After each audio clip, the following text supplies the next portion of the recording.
This is Cougar and Cassis. We're in Hull here, in the middle of a square, I think. There's a ring here. There's a lot of people here. With me, I've got Kell Brook. I keep calling you Kell Brook now. Is that alright? Yeah, that's good. You like that? That's my birth name. So use it. Roll with it. It's quite powerful, that name. It is powerful. It is Ezekiel, warrior. It's from the Bible, isn't it? Have you seen it of Pulp Fiction? Yeah. Ezekiel 25:17. Yeah. Something like that. Do you feel like a little bit of the forgotten man of boxing at the moment? I do.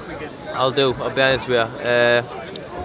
The worst thing I've ever had to go through in my boxing career. I've fell out of love with boxing. I'll be honest with you. But I'm onto a new chapter, and I'm loving boxing again. I'm loving it. I can't wait to get back in on the 13th out here in Hull. With Carson Jones. I can't wait to get in there and get my hands on him and do a job on him and move forward. I'm still manager for the IBF title, so that is in my sights. But you never know what happens in boxing.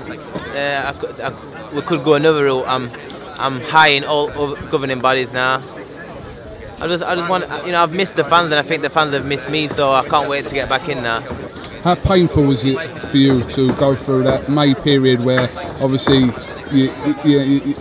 matchroom stablemate Lee Purdy was going out there as much as you would have wanted Lee to have won and become world champion? It didn't quite work out for Lee that way, but how frustrating was it for you to watch that from the sidelines? And did you watch it on the night? I was just meaning to ask you.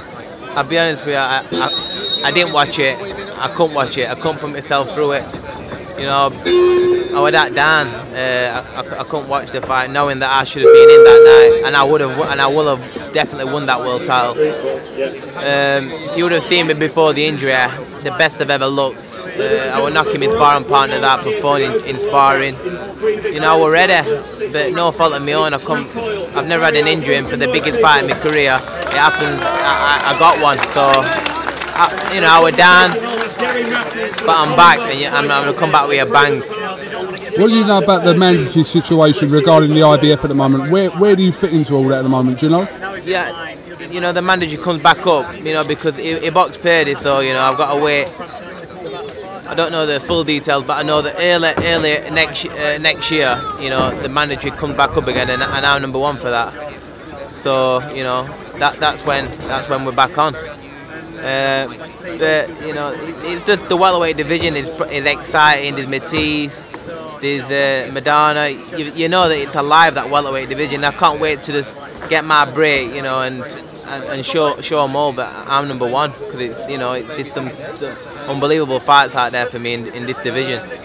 I've seen a bit of negative response from Excuse you me, taking mate. Can I pass you there, please? Of course you can. Sorry, champ. Don't worry about it. Kell, I've seen some negative response towards Eddie Hearn for making the Carson Jones rematch. I don't know what people have been saying to it from your side, but they're sort of saying, "Oh, why is Kell fighting Carson Jones again?" How are you looking at this fight? Are you looking at this as an opportunity to put the first fight right, even though you won the fight? Your performance, you said by yourself, it wasn't the Kell Brook that we all know. So is this a comeback fight for you to get you in tune for hopefully this world title shot that you're going to end up getting, or is it a chance to put the demons right with Carson Jones in a way as well? I think it's a bit of both. I think for the fans, watched it first time, I got them on edge of the seat. You seen how that fight went. And I do need to put things right and show that I've learned from my mistakes and I'm a complete different fighter.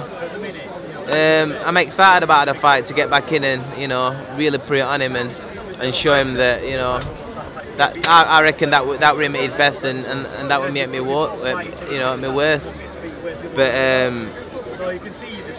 But the thing is, it's an exciting fight because we know he's tough in game, and he believes that he's got the beating of me. So when he comes up on the 13th, I'm gonna show him what's what. How did you rate Devon Alexander's performance against Lee Purdy? Obviously, Lee... I couldn't tell you because I haven't watched it. You still haven't watched it? I still haven't watched it. I can't get around to watching it. Oh, right. I thought you didn't watch it on the night, but you might have seen it since you haven't seen it. I haven't watched it. Okay, sorry. I will one day watch it. I interviewed your old friend Amir in America, and his response to you not fighting Devon Alexander was that if it was him, regardless of the injury, world title opportunity, he would have fought anyway. So, you know, and he made that quite clear. What would you say to that? What can I say to it? To Amir Khan's a joke, you know. I just want to knock him clean out. Like he gets knocked out a lot. That kid. He looked terrible his last fight. Give him me. I will chew him up, and I will, you know, I'll destroy him. We all know that. He knows that. He knows that. It needs to happen. It needs to happen. Big talk of a fight between Amir Khan and Devon Alexander in Dubai this December. How would you see that fight going? Yeah, I've heard that. No, I think Devon will beat Khan. I think Devon will beat him. I think, but you know, we'll have to fight and see. But I'd lean towards Devon on that fight. But can you still see a fight happening between you and Amir? I know we talk about this every day, and it doesn't become boring because the fight hasn't happened. So the subject will only become boring once you two have fought. So can you see it happening possibly next year, once you've got your career back on track? When I get my career back on track, and you know, I think it's very possible. Very possible. It's just on them, you know. But when I'm doing my thing and I'm capturing world titles, you know, next year, I think that it has to happen. It has to happen. I think the fans will demand it. So that's when we ride. And the injury you had previously, is it still a concern, or is it completely over? It's completely over.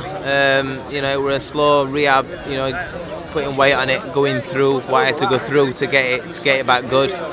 You know, doing a lot of water swimming, water running. You know, but you know, now I'm back running again, and you know, I'm using it. I'm working on it.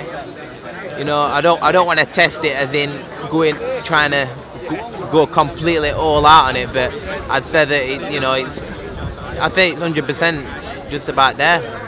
So that's good. All right. And more importantly, did you see me on ringside on Thursday, Kell? I did, and I thought you're a natural. Yeah. You're a natural. Thought it come across all right? Yeah, I thought you come across good. I remember getting a text off you saying I'm on ringside. And I went, how you feel about it? And you went, nervous. I was terrified. I've openly said I was terrified. I think you look good. You look good. You did well. All right. Well, listen, we look forward to your public workout. Don't go too hard. Yeah. You'll like keep it. yourself. You'll right, Cougar Cassius with Kell Brook here.